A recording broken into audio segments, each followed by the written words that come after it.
I believe that was a fellas from Julian. Shut up. There have been many fellas from Julian. Fellas compilation. Hey, no, this is all silent. No one's recording video. So you can't play. You cannot place anything on me. Mm-hmm. You can't prove Hold shit. on, let me turn off my stream. Oh, I've been streaming to Twitch this whole time. I didn't tell you guys. That'd be an actual nightmare. Yeah, no. Yeah, no. Yes. Yeah, that would probably be a tier Yeah, less that'd breach. be a truly brutal betrayal of your guys' trust. Yes. Yeah, that'd be highly ironic for right now. Yeah.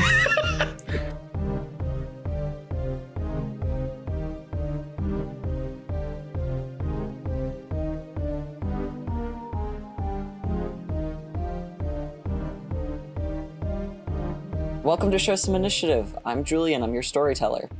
Oh, I'm back at the top. Hi, I'm James and I play Jose. Hi, I'm Cookie and I play Patrick. Hi, I'm Nick and I play Danny. Hey, I'm Phil. I play Gabe.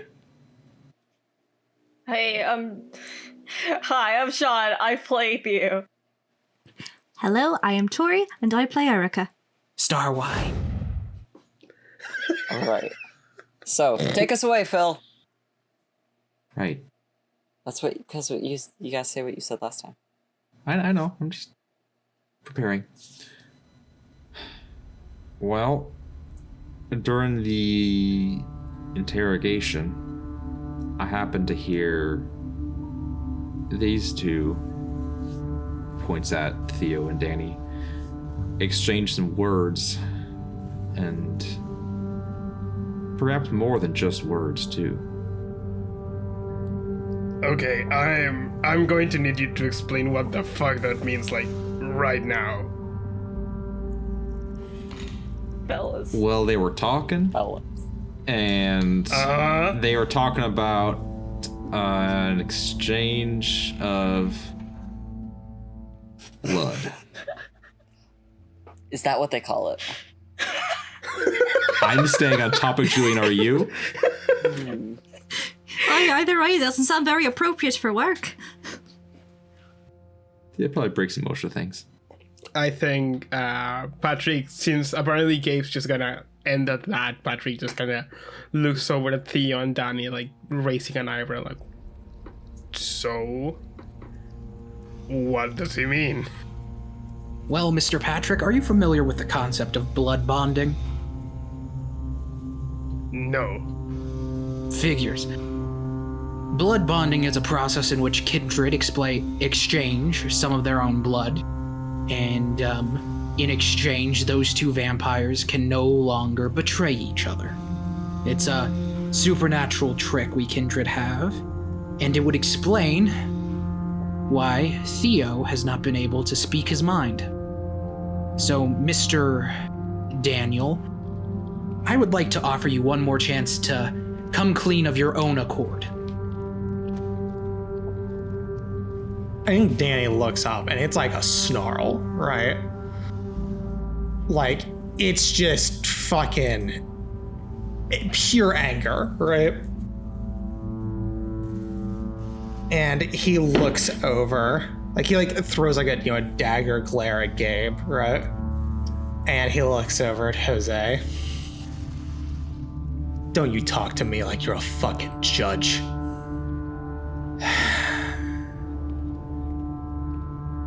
But fine. Fuck it. Man's gotta own up to his mistakes. Or his actions. Though to be honest, and he looks forward. The only mistake I made was not walking further away. And then he looks at Gabe again. Now that the conversation seems to have shifted from just yelling and anger to backstory time, Patrick will shift from in front of Gabe to kind of like sitting down on the edge of his seat so he can still like just jump up if necessary, but still like kind of. Yeah, I think Danny sits back down. Patrick sits back down as well then. Like he just falls in the chair hard, right? And like leans forward. Theo's kind of, what's a combination of words of like excitement and intrigue, I guess. Intrigued? Mm-hmm. Yeah, because this is like something he's been wanting to know for a while.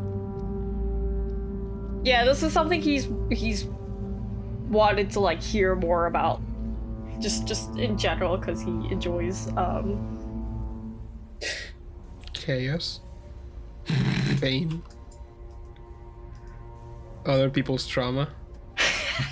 He's one of those bitches. Got it. Listen! There's an interesting story to be heard here. How dare you typecast my character here. But continue.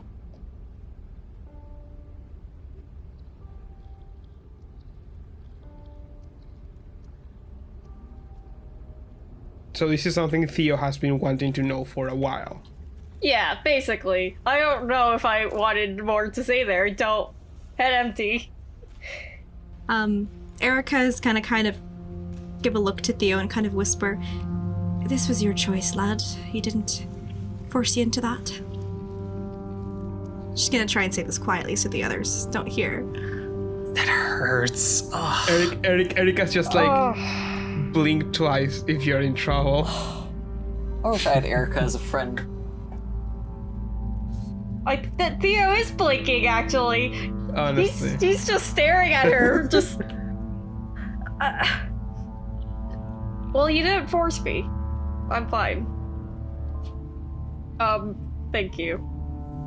And that I think Patrick also, like, even if Erica said it quietly, like, Patrick does have the special ears thing. So I think Oh when my he hears, god!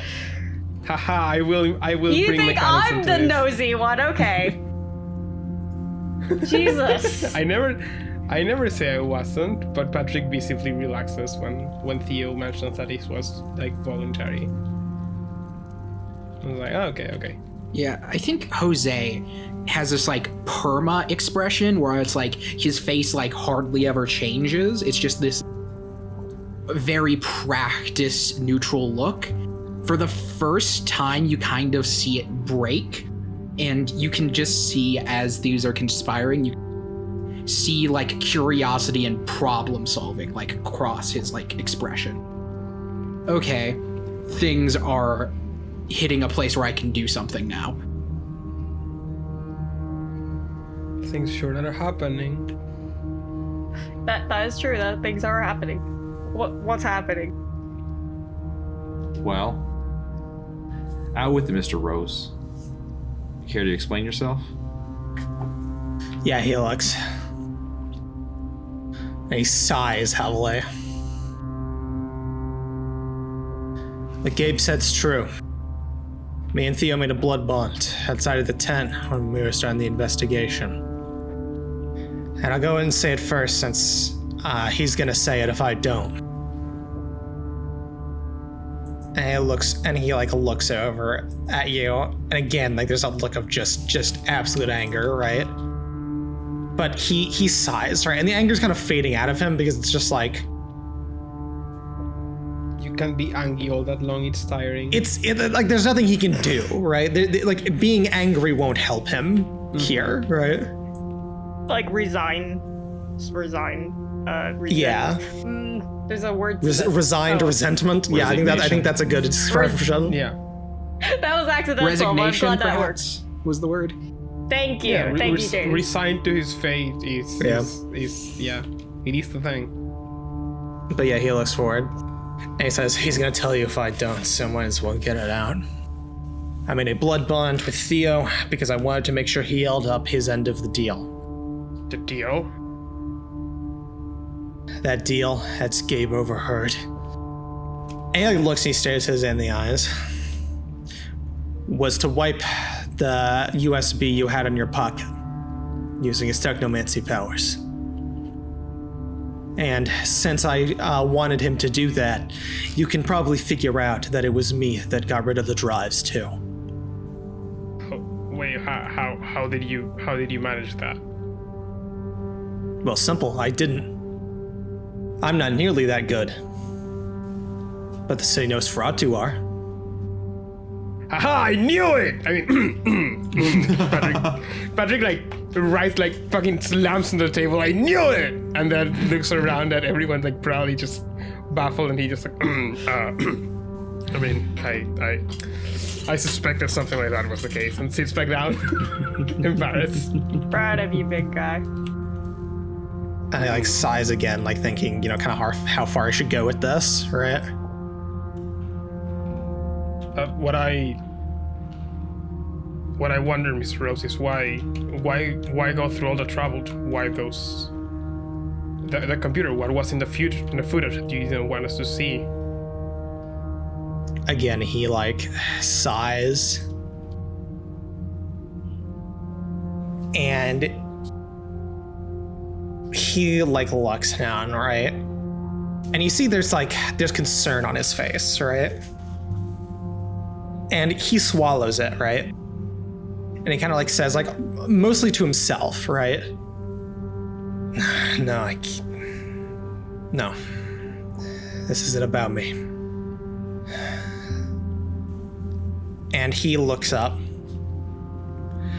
Do you remember the night you remember, of course, the night we were attacked by the hunters? Yeah. Hard to forget. And Patrick, I think absentmindedly just kind of like rubs a bullet hole in one of the tables, like a little nick on the side of it. There was a man among them, a man named Nathan. He was the one that I ran after in the alleyway.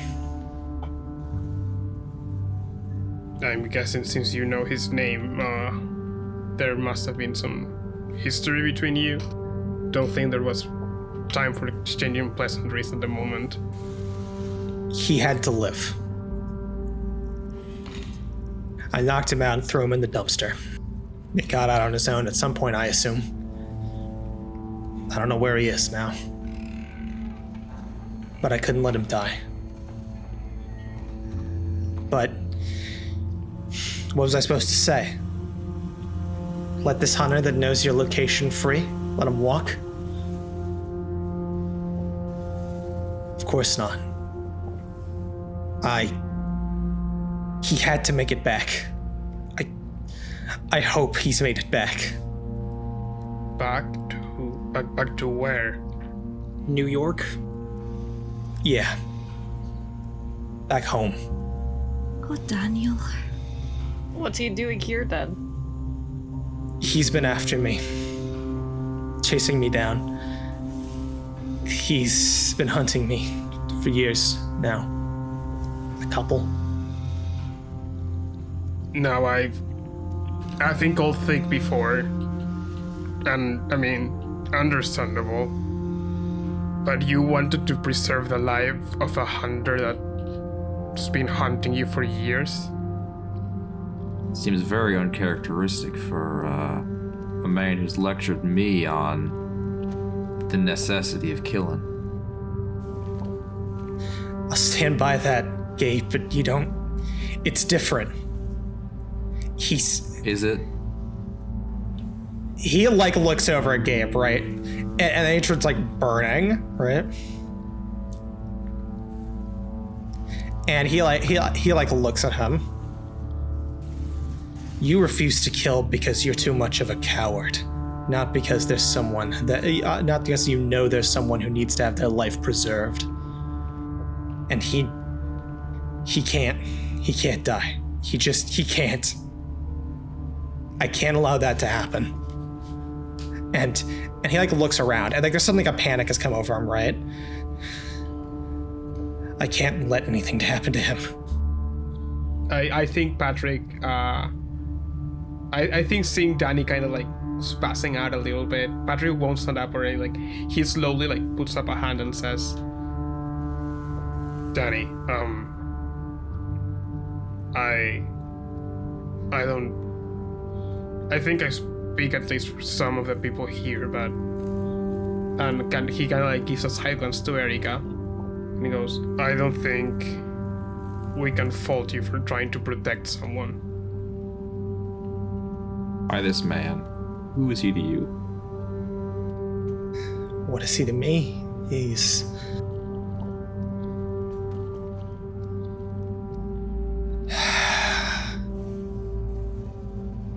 And he looks over. I think he looks at Gabe in particular, right? Again. Mm-hmm. And he looks sorry, right? You know, I always scolded you for trying to pretend you were human. Said you should accept the monster. Live with it. You know, I still believe that. Theoretically. But part of me, I think part of every kindred still likes to pretend to be a human. It's not what he is to me, it's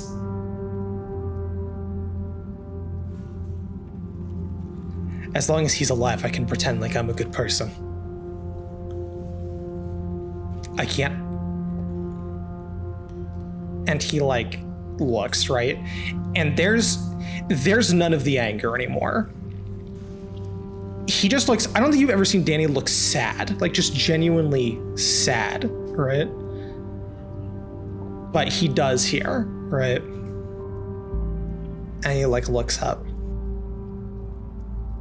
And here, Julian, permission to do a dramatic flashback. Oh, absolutely. Star White. Let's go. So yeah, he looks up. It was 3 years ago. I was doing a job. One of the Nosferatu bosses of the local mobs. There were some guys from one of the cartels. They were coming in our territory, and they were selling to everybody. Kids, even. Two things combined, that mobilized them.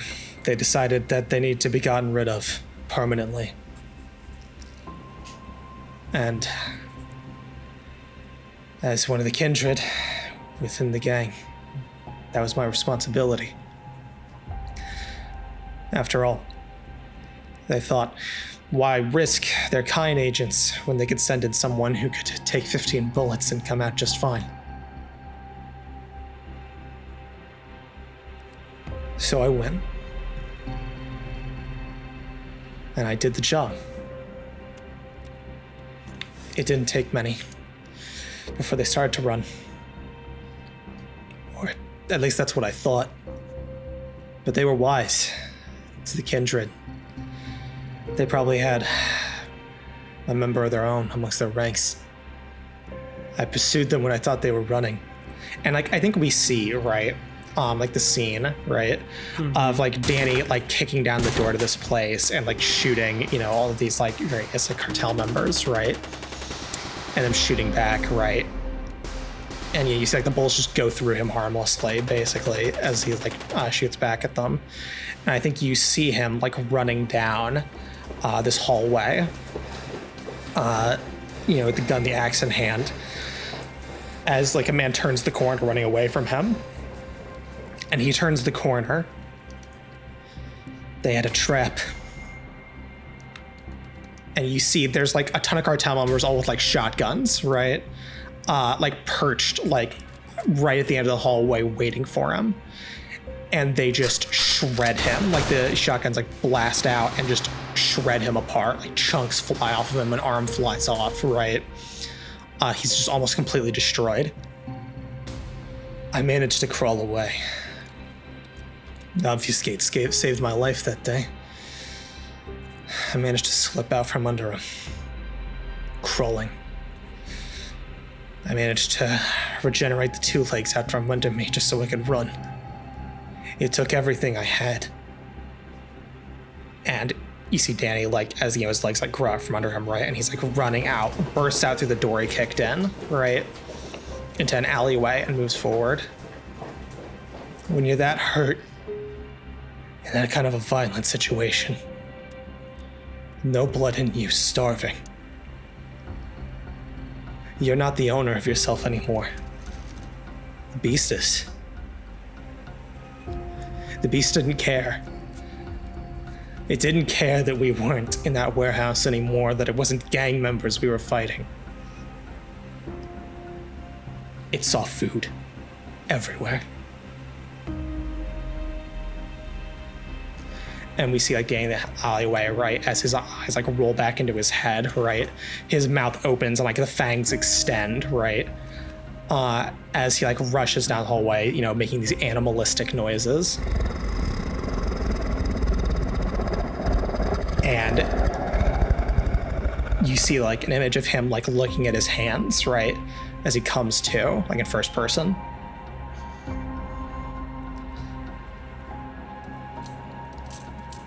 When I came to, I had fed.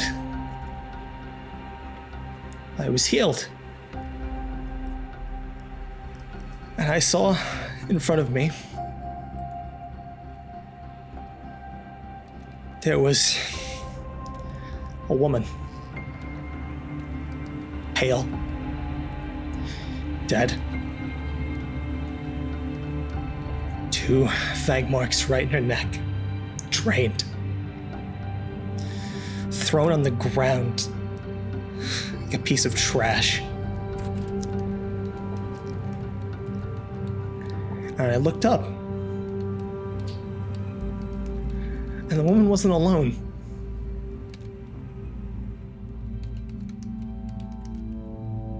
I didn't see them at first, I heard them. A little baby in a stroller, not 5 feet away, crying. Crying for a mom that wasn't gonna come. Crying for a mom I just killed. And I looked up, and this guy came around the corner. He had a couple of ice cream cones. Did you believe that? Maybe they were going to the fair or something. And he came back and he saw this and he saw me. And I ran. What else could I do? And he's came after me over and over and over again. And I've spared him every single time, and I keep telling him he needs to go back to that little girl. She's what matters, not me. She needs someone. Fuck, who could blame him? He's a good man. Good men hunt monsters. But I can't take away that little girl's dad. Not after I took her mom. So there. He like sits back up. And you see there's like tears coming down his face, right? Now you have my sad, disgusting sob story. Where I fucked you all over, fucked up your computer, schemed and lied this entire time. That's the fucking reason. And it's fucking stupid. And it's my fault. And if I had more self-control, this never would have happened. And if I had more guts, I'd have cut that part of me off and just lived as the Kindred that I am. But I can't do either. So there's my story. I don't know about the others here, but I think you do have some guts. Because the way I see it, there was a horrible accident. And I do not blame you for feeling the responsibility and the weight of that accident. But you decided, rather than go the easy route, rather than just complete a whole set of murders, you want the family to remain as intact as it can be. You want this man to be with this child. I don't think you've made the perfect choice, but hell, nobody's a perfect being. None of us on Earth are. But I think it takes guts to face yourself and keep going after such a thing. Yeah, that's what we all have to do, isn't it? That's what a Kindred does. We keep going. We keep existing. But the way I see it, when you make a mistake, you can either stop, wallow in your own self-pity. You can, as you've said yourself, become the monster and just change your life forever. Or you can try to atone for it. It seems to me that you're trying to balance a path between these three things rather than make the choice. And I think it's getting to the point where it's getting harder and harder for you to put off the decision again and again and again. What choice is there? You see, yeah, there's become the monster, all right. But how am I supposed to atone? I can't convince him not to come after me. I've tried. And I can't give him his wife back. There's nothing I can do to atone for that. I just have to bear it. That's the best I can do. But I think you can try to give the man peace. Clearly he is not. That's one thing that he still does not have. After all, he's still trying to come after you. How long has it been? Gabriel. If that man's going to ever have peace, I'm sorry, but it can't come from Daniel.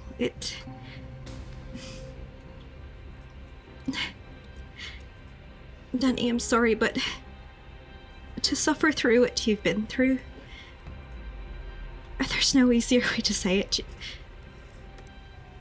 The way that we live and what we live with, we just have to keep going, but we don't have to do it alone. You don't have to be keeping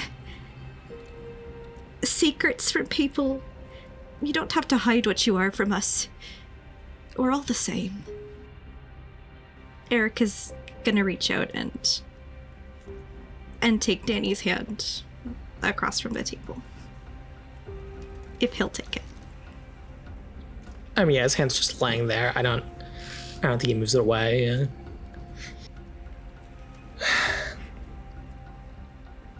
Yeah, he looks. I think you see he looks over at, like, the bar, right? And he, like, looks at it. I used to drink when it got bad. When I had to do a hit on somebody. I couldn't sleep that night. It'd be the bottle for me. Of course, then I became a Kindred. And even that got taken away. And, for a while, that early stage, you're drunk off power. You're superhuman for the first time, and you think you're hot shit. I comforted myself with the fact I'm something better now. I don't have to worry about them. And then you see how much Kindred is still just people in their brain. And then that comfort goes away too. Maybe. He looks at Erica. I don't know, fuck, maybe you're right. But I don't know what it means if the best thing. I don't know what it means if the best option we have is to suffer together for however long this life goes. The whole idea of suffering for sin is a very Catholic one. You did come up that way, didn't you? Yeah, sure. Though to be honest, I don't think the local father is going to be commending me from my principles anytime soon. Now, I'm not saying that at all. But I am saying there's another precept with which you might be familiar. And that is the idea of good works. another standby of Catholicism. The idea that it's not merely enough to, well, in crass terms, in crude terms, to say you're sorry, or even sincerely believe in your heart of hearts that you're sorry.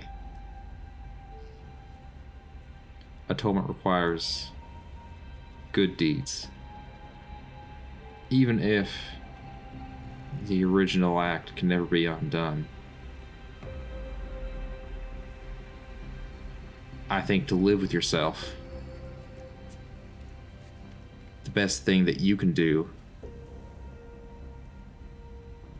is make the decision to do good and to make the world a better place. And I don't know if that's the path you're on right now.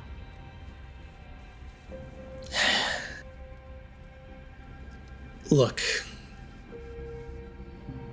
to use Gabe's speech here, to use the good book as reference, rather, this is my cross to bear, so to speak. I lied to you. I did exactly the thing that I called host like a rat just a moment ago for. I get that. If I can't be trusted by any of you ever again, fine. But it's time to live with... It's time to live with the choices I've made. So I guess that's what I need to ask. Are you still willing to keep me around? Or is this goodbye into that cold, unforgiving world of darkness out there? Julian. You said it. I'm sorry. He said it. He said the thing. I saw the opportunity. I had to take it. Yeah. You did it. You did great, kid. Mr. Rose, I don't believe I've trusted you until this point in time. Who'd you hire to break into my bar? He shakes his head. I'm not going to say their name. But you can know it's the City Nosferatu. You can tell them whatever payment or debt you owe to them falls to me, and I will pay it in turn by not informing the prince that they broke into the sacred domain of another kindred without their permission. Mr. Rose, you did something wrong, and we're going to fix it. If you'll let us help. Yeah, Danny raises an eyebrow. Help. And what exactly can you do to help with this? I'll be honest. I don't know yet. But we have 6 very capable people sitting around this table. I'm sure we can come up with something. Yeah, Danny leans forward and he seems to consider, and he looks at all of you. For getting everything out on the table, I think it's pretty clear the majority of people here want to take Tristan's side against Tabitha. I think it'd be fair for me to say that, right? Well, I haven't been keeping a tally. I know Jose does. I'd rather not be murdered personally. Fair enough. It seems Miss Erica here seems to favor Tristan. She puts air quotes on it. Is that right? This world's so much bigger than me. I don't know where I fall in it. I don't know who I can trust, especially these people who stand above the rest of us. If I could help Erica, I told you I'd go to you first. The type of people that Tabitha and and Amelia Laurel and Melody even, they don't care about us. You know? Regardless of whatever the fuck's going on with Melody, what she says is correct with they're all here for power and control and just climbing the ranks. We're just disposable to her at the end of the day. I don't know if we can trust Tristan. Although I don't know about what Tristan's all about or if he's genuine with all this circus stuff, but he's certainly more trustable than Tabitha is. Well, Theodore, you're someone whose opinion I truly believe, so thank you. And if it's any consolation to you, Danny, it's not really like I can betray you anymore now. If there's anyone I can trust, it's obviously you. Oh yeah, no kidding. Well, wherever the loyalties lie,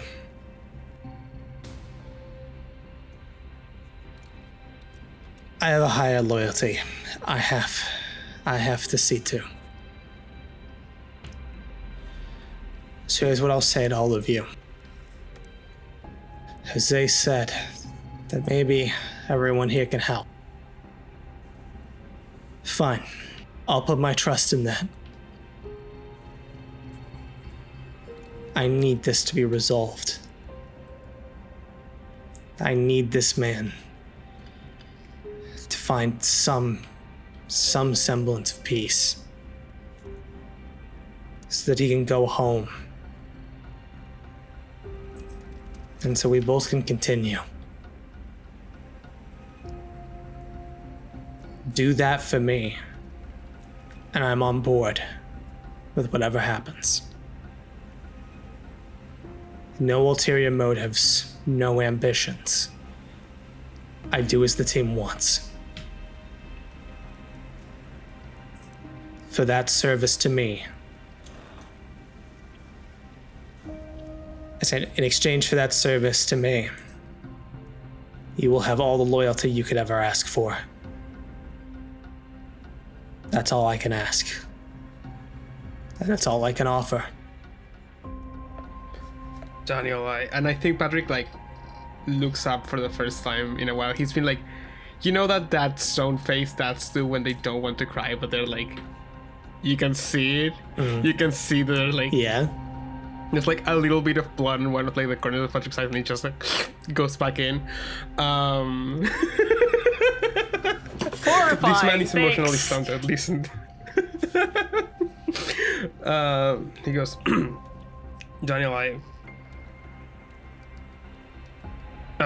Mr. Rose, while your proposal is tempting, doing anything the group wants in exchange of a favor, we're not doing this because we want you to owe us a favor. We're doing this because we are supposed to be working together, and if what you did was to protect someone, I think that personally that's something I can fully stand behind. And I want to say this now, I'm helping you with no trace of debt between us.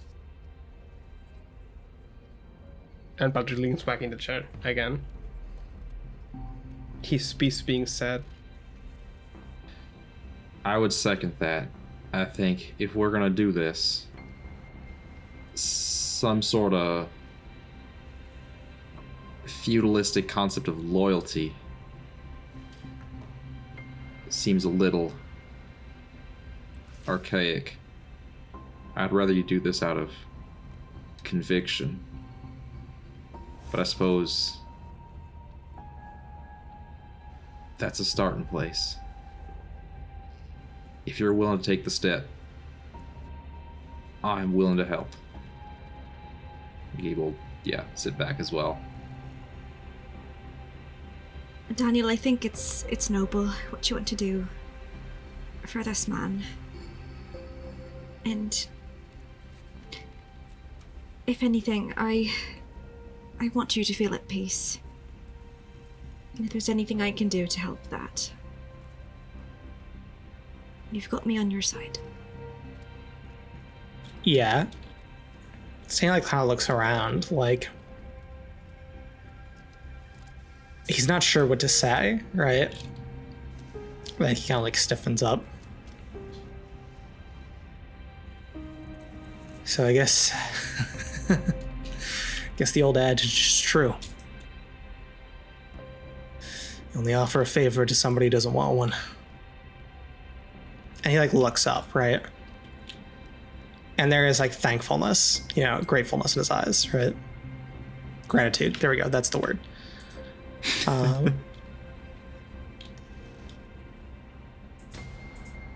And yeah, he like looks at them. If you're really willing to do that, then I'm glad to be working with you. Glad to have you on board, Mr. Rose. Yeah, he nods. That being said, it's been a very long night, and I think we all need some time to process things. I'm not going to force you all to leave, but I would highly recommend you take some time to yourselves. But before you go anywhere, Mr. Rose, I would like to talk to you privately. I have something for you. Yeah, he kind of tilts his head like, okay, right? But he nods.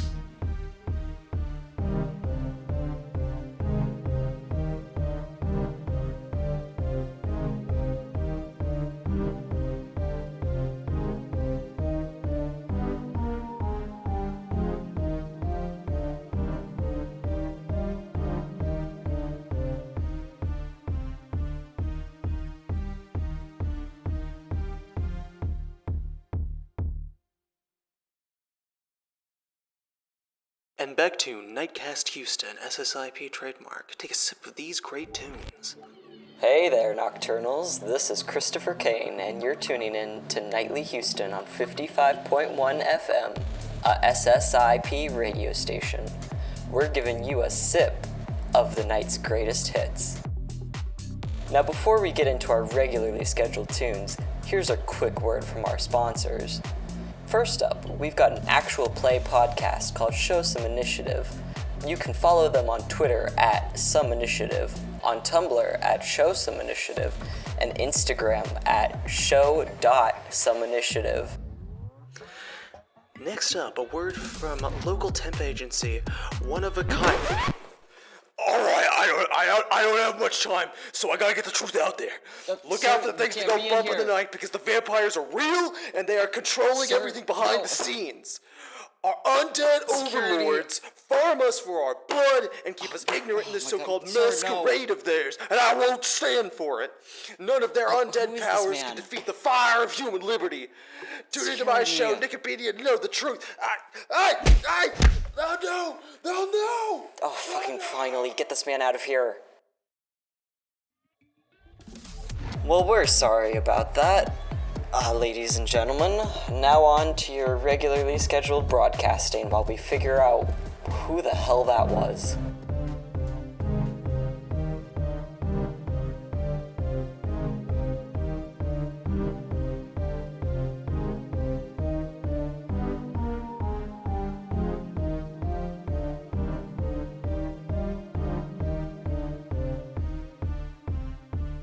Yeah, I think Jose just pulls Danny into his office, like kind of leaves the door open and kind of goes for one of his desk drawers and pulls out like a secret compartment and pulls out this like old leather-bound book and just kind of lays it on his desk.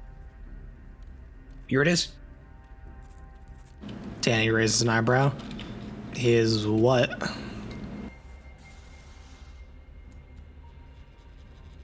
It's the Book of Hakim. Or one of the many translations of it. That's kind of the thing. You've read a copy of it, yes. But I'm willing to bet whatever copy you found in New York was more than likely translated by our good friends the Tremere, who don't have a vested interest in telling the truth about history. Moreover, I myself have read 5 different translations of the book. Some of them present diablerie as one of our original rites, even though that wouldn't have happened until we were cursed by the Baali. This is the version of the book I like the best. The one that I think is the most morally right to live by.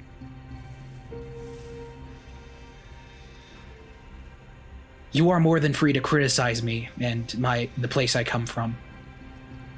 I would just like you to be correct in your criticism. You don't have to read it, but it's yours. And he just kind of slides it across the desk. Yeah, Dan raises an eyebrow. Really? Yeah. You're gonna hand me your copy of the Book of Hakeem? In for a penny, in for a pound. Is this one of those things where it's like, you go to a hotel room and you look inside a dresser drawer and it's just like a Bible there? Jose just has like at least 3 different like copies of the Book of Hakeem just ready to hand out. Oh. No, it's like truly is just like the one.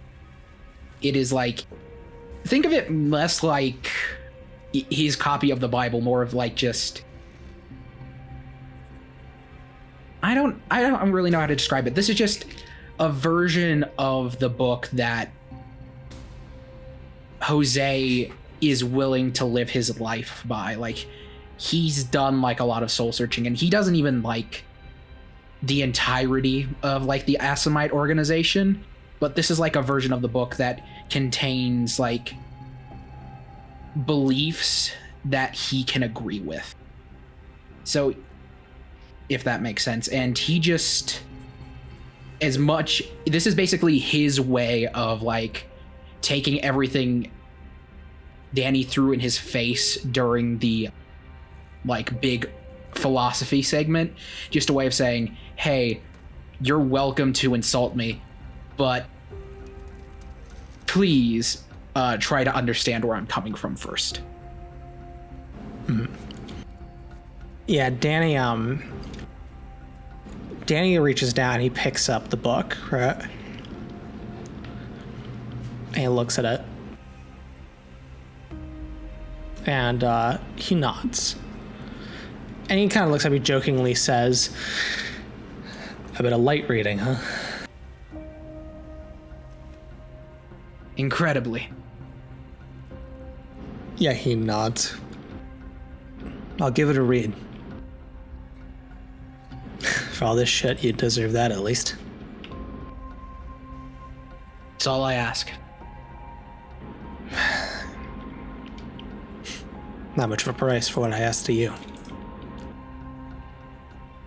I believe you'll find, Mr. Rose, I offered first, before you asked. Yeah, he just kind of nods at that, and he moves, walks away with the book.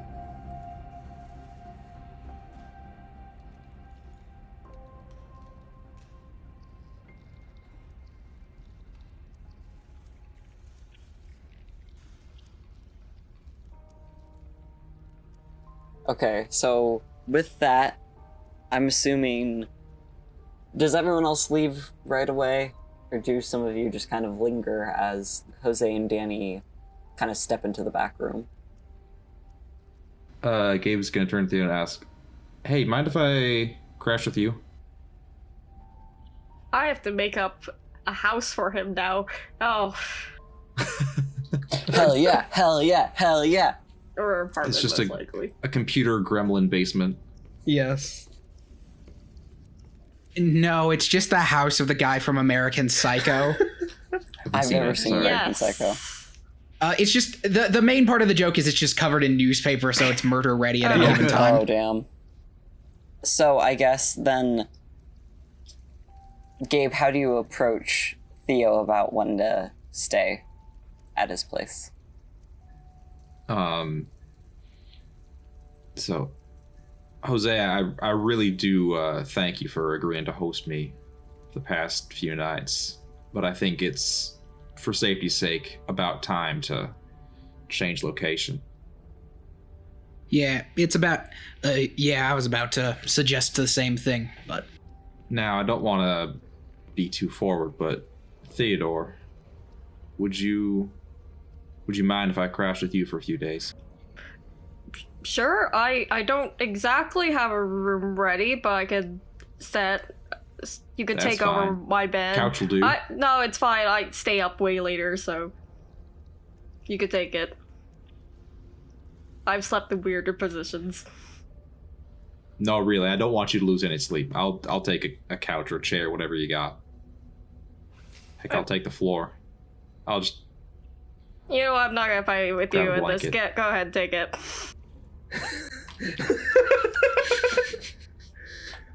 Gabe was like, oh, okay, so I'm gonna refuse, and then Theo will offer again, and then I'll accept to be polite. So Gabe refuses, and he's like, okay, yeah, now. Fuck it, I don't care. I'm not doing this.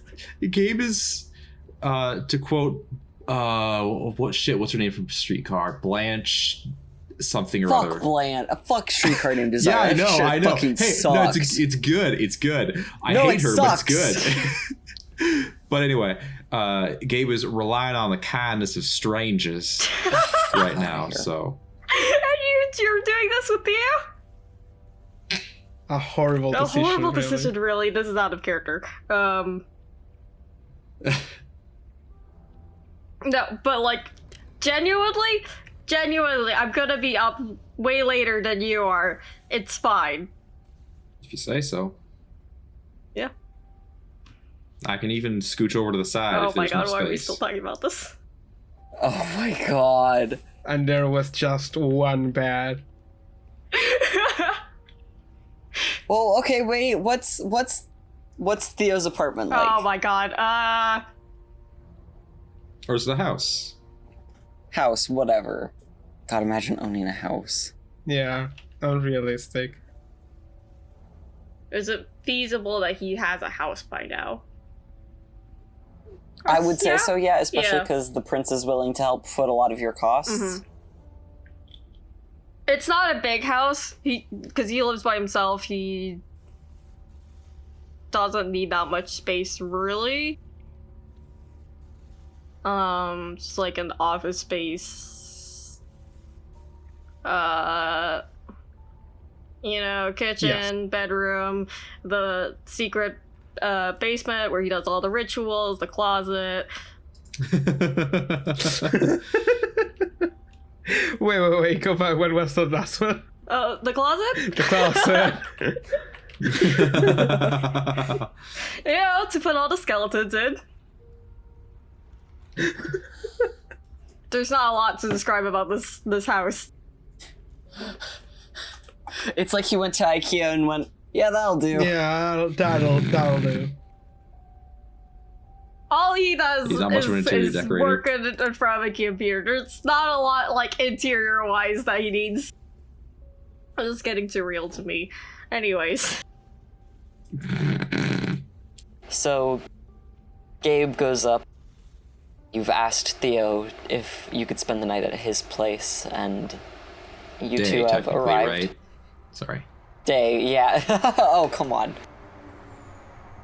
Spend the day at his place, then my apologies. You get for your play date. technicalities and get out of here. Get the fuck out of here. But Theo's place is, as he said, pretty sparse. I imagine you two enter, and it's a little awkward at first, and... What do you two talk about? Well, thanks for agreeing to let me crash here. Yeah, of course. I mean, it's not like I'm gonna just leave you there. I do appreciate it. Say, if you've got a minute, I got a couple of questions I'd like to ask you. Sure. It's nothing like major. It's just, I'm new to this whole thing, and I'm really in the deep end here. Oh. So there are just a few things that I don't quite get about, political stuff within Right. Within the Kindred Camarilla. Yeah, exactly. Politics. So, I mean, first off,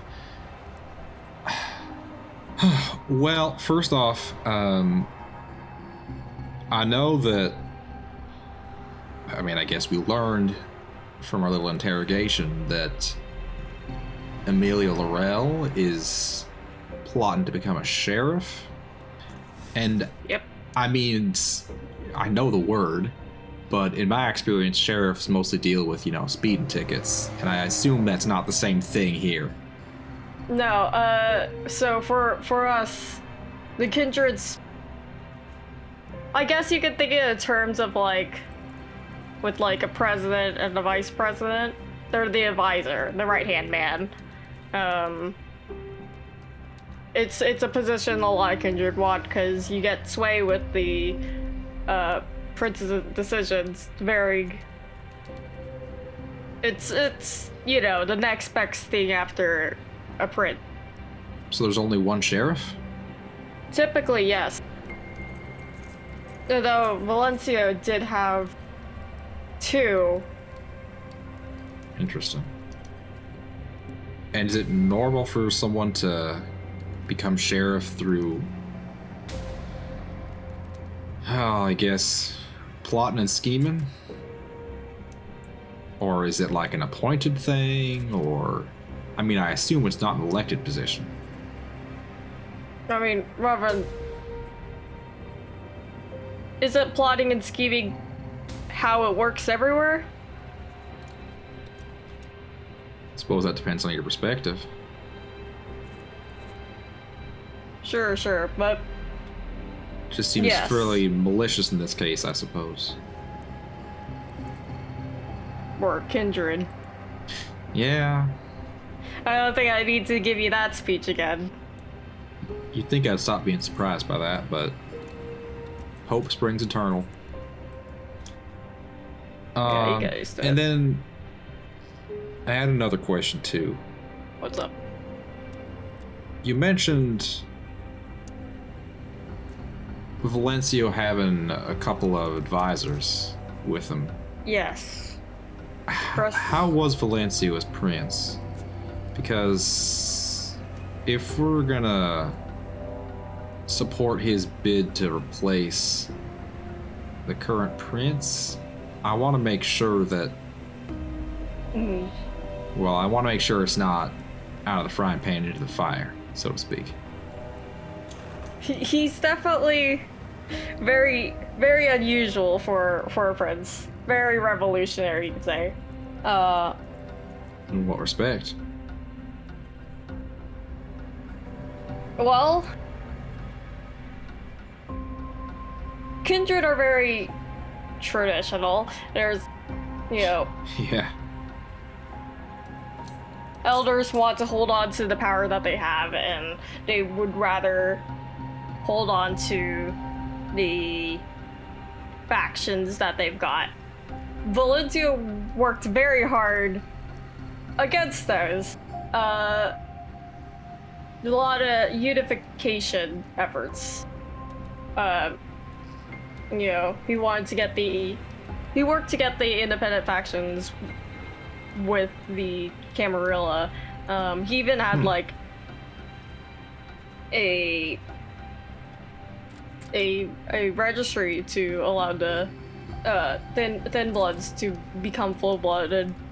And remind me again, thin blood, that just means am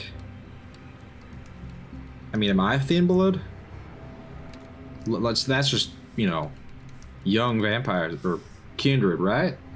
It's very high generation. It's barely kindred, really. You have to understand that this is... In order for that to happen, it's through diablerie. Which, from your face, you totally don't know, so... Yeah, I've got a vague idea. I think I've heard the others talk about, say mention of it before. Something about, killing or destroying another vampire. Kindred, excuse me. Yeah, you're absorbing their power, their soul.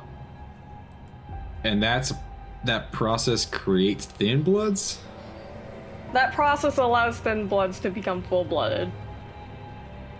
I mean, it also allows high generation kindreds to go up more generations, lets you become more powerful.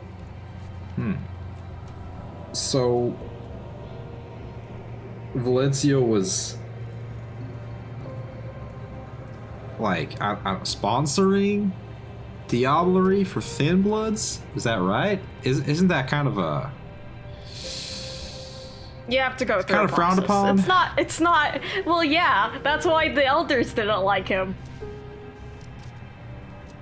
There's a reason why Tabitha's there now. And why she hired us to get rid of him. It's a good point.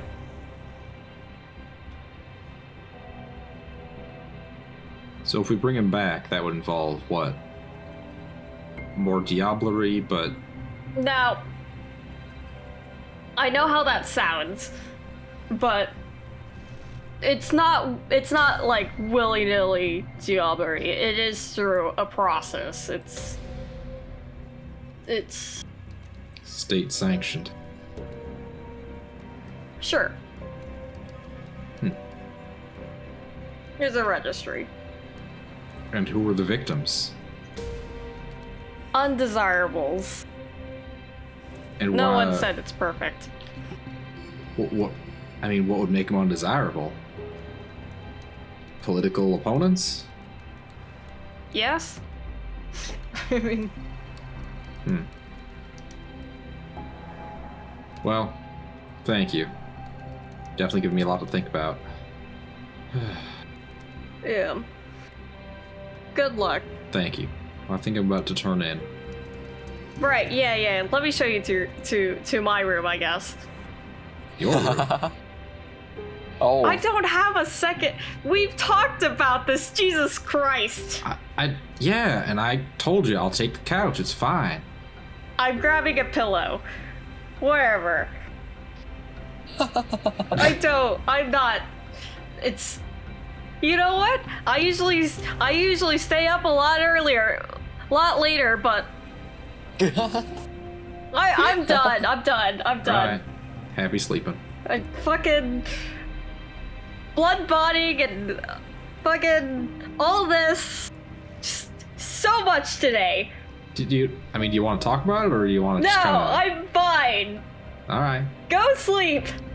If you ever need anybody, I'm here. Well, I hope you have more peace tomorrow. I hope we all do. Yeah. Thanks. You too. Thanks. Good night. Good Good oh day. my god. Good day. Good morning?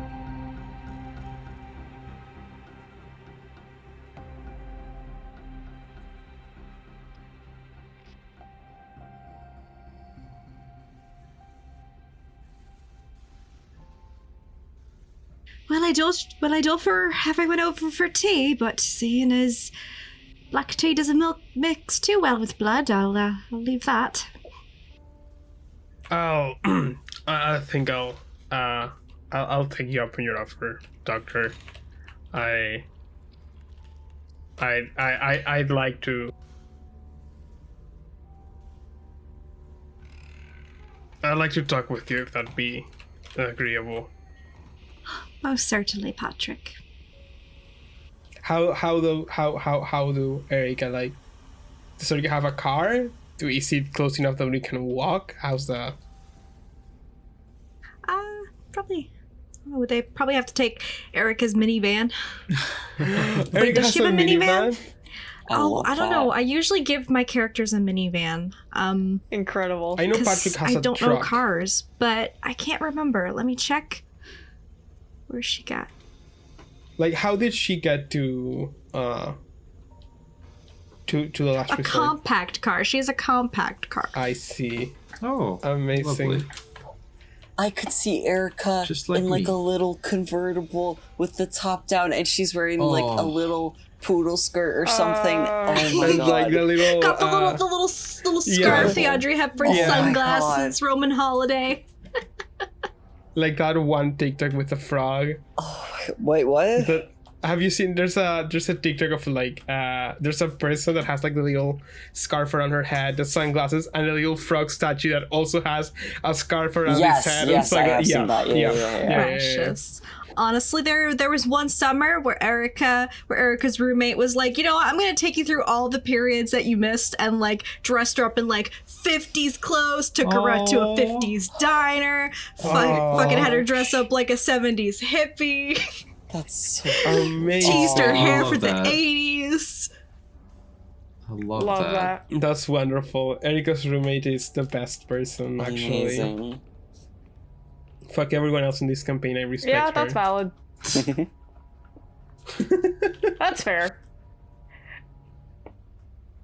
Anyways, So yeah, Alright. did Erica?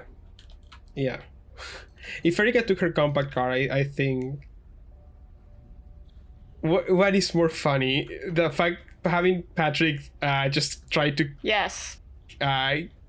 fucking fold himself into Yes. into the compact car. Yeah, Wait, okay. the one roll of the entire session, and it's Patrick trying to fit into this cramped little car. Okay, what do I roll, Julian?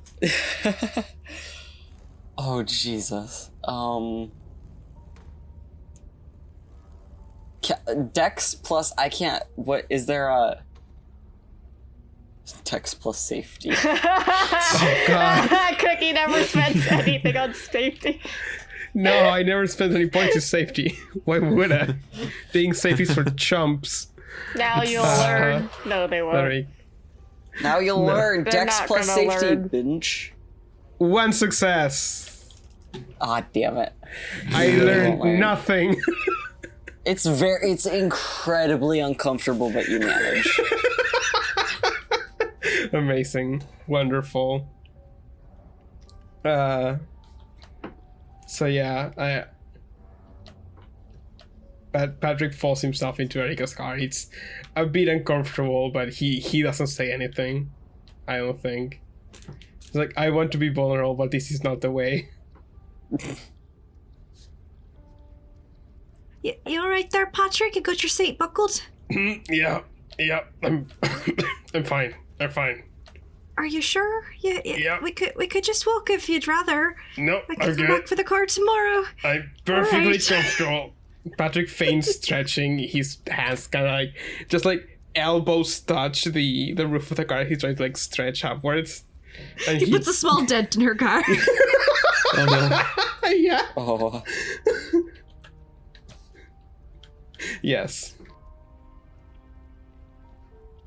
Tries to cover it up so Erica doesn't know. It's like,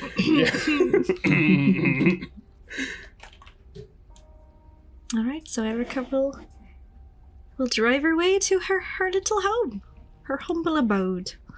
Her humble abode. have we gotten a description of Erica's home? Have we set the scene there? I don't believe so. I mean, I'm just thinking of it at Grandma's house. Oh yeah. Yeah. Yeah, please tell us about. It's tell a us about grandma's Erica's. house. What? I imagine it doesn't Blur. smell like a grandma though. Thankfully. No, it smells like fresh baked goodies Oh. and blood. Amazing. Oh. I mean, she's a doctor, I guess. True. Exactly. So Erica just kind of stayed in the house that she woke up in after she woke up from long time sleeping time. It's this. Are there like Victorian style houses in Houston? I've never been. But Almost certainly there's a Almost district for definitely. that. Okay. Yeah. Okay, please excuse me. I live in a area where like most of the infrastructure was made in the Victorian era onwards, so like that's as old as it gets around there. So yeah, it's kind of it's an old Victorian townhouse. pretty well kept overall, but it's definitely, seeing better days. It's had some shoddy paint jobs on the outside. It's got like a little grown patch of a garden at the front. You walk in, and it's very, very much grandma's abode kind of place. Yeah. And Patrick kind of looks around. He goes, "Excuse me that I say it's like, isn't it a little bit cliche to have the Kindred's house be an old Victorian townhouse? Isn't that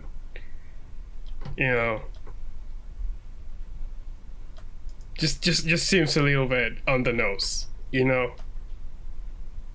Well, Patrick, you know where I was born. This is just a house to me. You know what? I hadn't thought of that. Sometimes it's hard to keep in mind that you're 100 or so years older than me.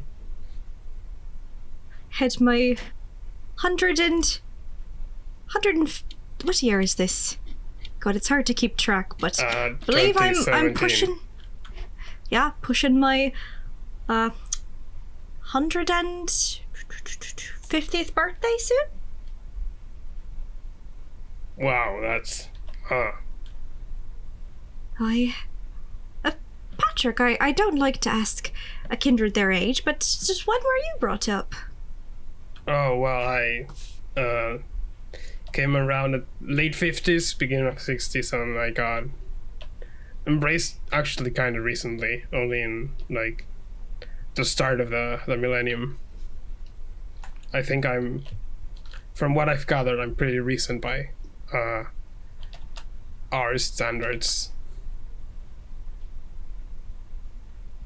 Well, still, you got a rate of experience that I don't have. I took a little rest for a good period, so there's lots I'm still catching up on, but yeah, we've all got our experiences.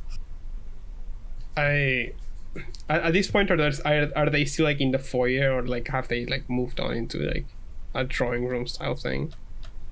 Probably on their way in. Erica will be working her way to the kitchen to set up a few snacks. Mm-hmm. Patrick kind of mulls on that for a second as Erica goes to the kitchen. He just like kind of sort of like stands awkwardly in the drawing room to be like, where am I supposed to sit? And I'm assuming when Erica comes back, she kind of like motions for him to take a seat. He sits down and says, "Actually, Doc, I was wondering if it's not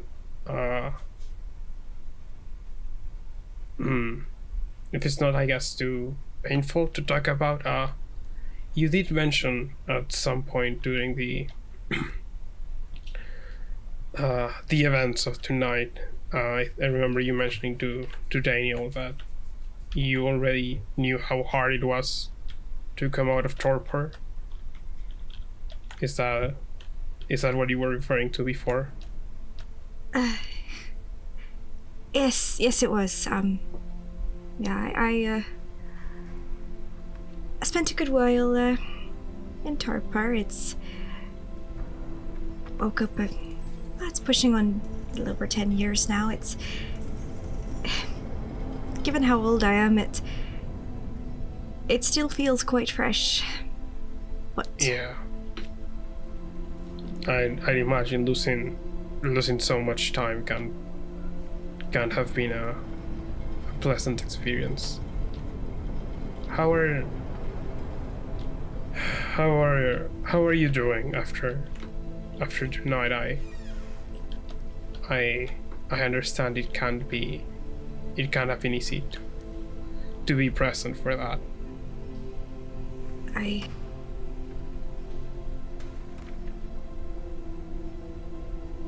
Really, I should be asking you how you're doing. I mean, you had to stake straight through you there. Are you all right there, lad? Speaking of, here, I've got a little something that might help you feel a little better. And Erica's gonna put a little tea tray down, and with 2 little teacups with blood in them.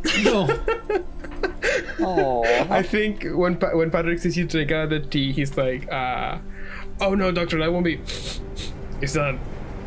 Huh? I must say, this is probably the strangest tea invitation I've ever had, but I appreciate your hospitality. And he's gonna take the cup and like sip on it. I know everyone seems so baffled that I'm a kindred, but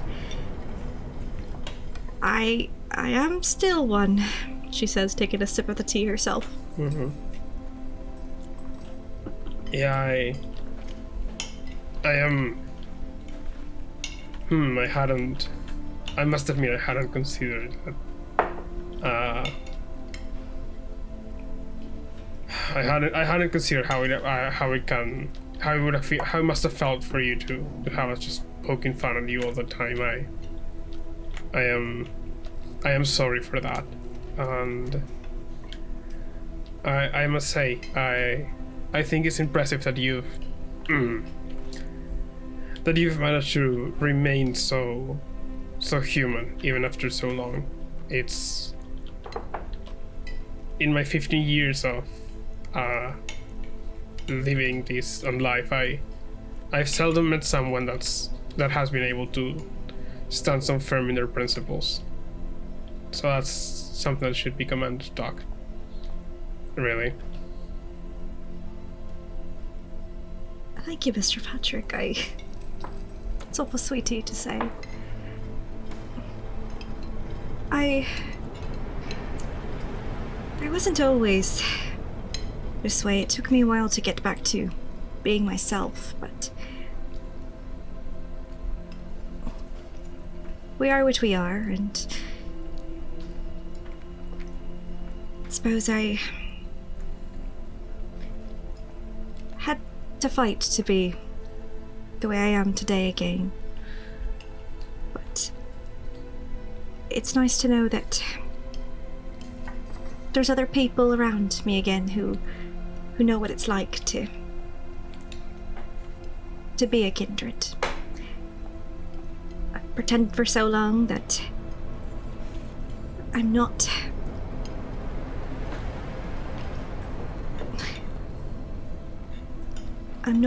human anymore. It's good to know that there are good people still. Well, like it is nice to have people to be around. I will concur in that. I must say I don't want to presume, but I think I understand at least a little bit the isolation that can come from Kindred. As I said, I'm fairly new to these, and it's still. And Patrick kind of like looks away a little bit to like not look at Erica. It still kind of stings to have left my life behind. Like don't get me wrong, this becoming a kindred, the embrace is something that I never could have imagined would be so freeing in some respects, but it's also it feels so unfair sometimes that you have to lose so much, and I can only imagine how hard it must be for you to have lost connection with that many people, especially considering the amount of time that has transpired. And at this he looks back at Erica. But you're right, Doc, it it is nice to be able to have friends again. No, you're not whistling your way out of that one. I truly intend to know, how are you feeling from tonight? You know, you can't just keep being there for people talk if you don't expect people to do the same for you. So out with it. How are you feeling? Thank you. I have to admit, it was hard to think that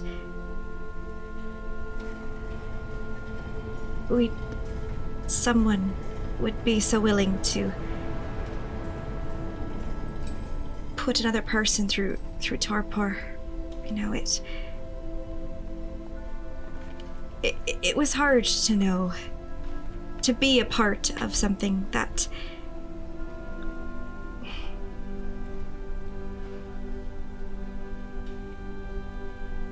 what was done to me and what I lost all those years ago.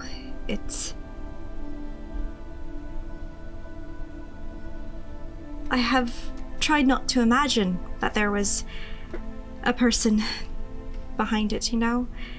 Mm-hmm. Tried to put out of my mind that had happened, that... Treated as some sort of horrible accident instead of a reality of the deaths some people will go to. Precisely. I never saw it coming. Straight through the back, you know?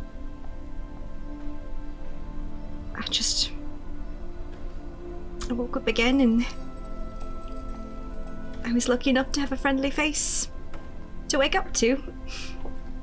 Oh. But Then Patrick, I think, tilts his head a little bit and quirks an eyebrow.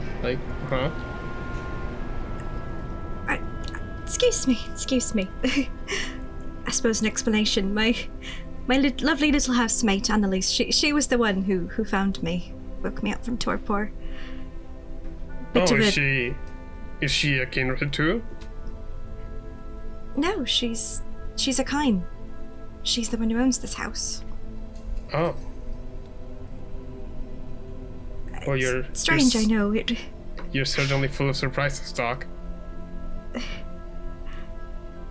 It was surprising enough for her to just find me in her attic. I must imagine. But yes, it was just hard to imagine that it could be that easy to do that to someone, you know? Mm-hmm. As I said before, Doc, I think it's admirable that you still hold to your principles, and I think it would be important for you to have this conversation with the group. At least, if we're gonna keep working together, I think there are things we should know. I think we should know what our limits are, what we're willing and not willing to do, so a situation like that doesn't arise again. I'm not sure if I'm cut out for this line of work, you know? I thought I was ready, but being in it is different than I imagined. But I'm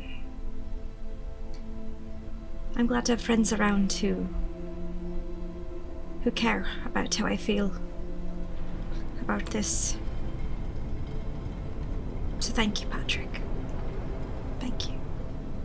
Thank you, Doctor. And if I can at least not assuage your doubt, but give you something to think on. I haven't been around the block as long. I have taken the odd job here and there, and it is rare to have someone that cares as much as you in a job like this. And I think you're putting some good out there. And I think that's a valuable thing that you're doing.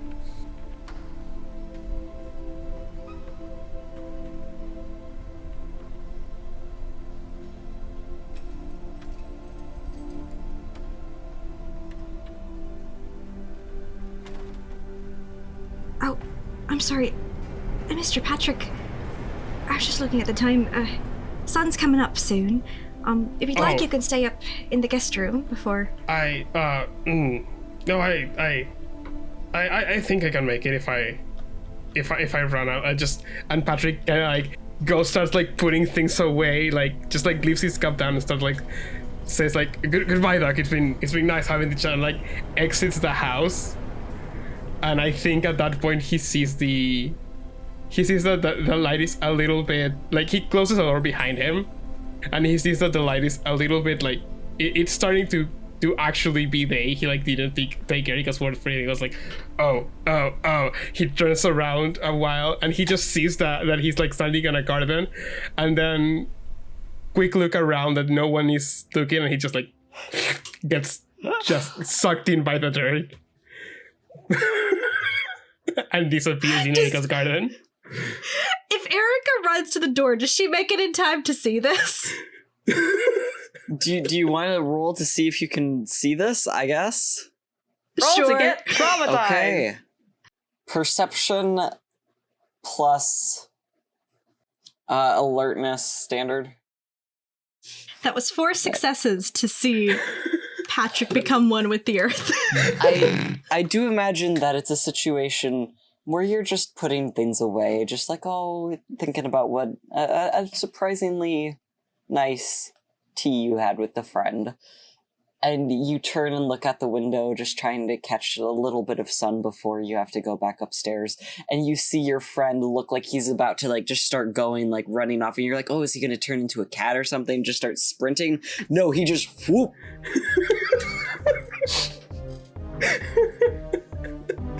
Gone like that.